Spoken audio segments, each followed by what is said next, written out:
చెప్పేవా చెవిలోన ఒక మాట, పువ్వులతో తుమ్మెద చెప్పే మాట.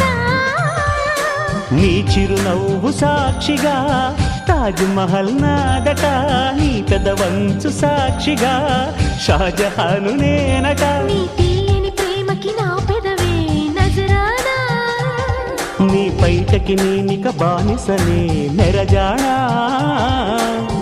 అనంతాల ఆత్మ నీవై చేరుకున్న వేళలో కోకలు కట్టిన కోయిలా కమ్మని కౌగిలియవే.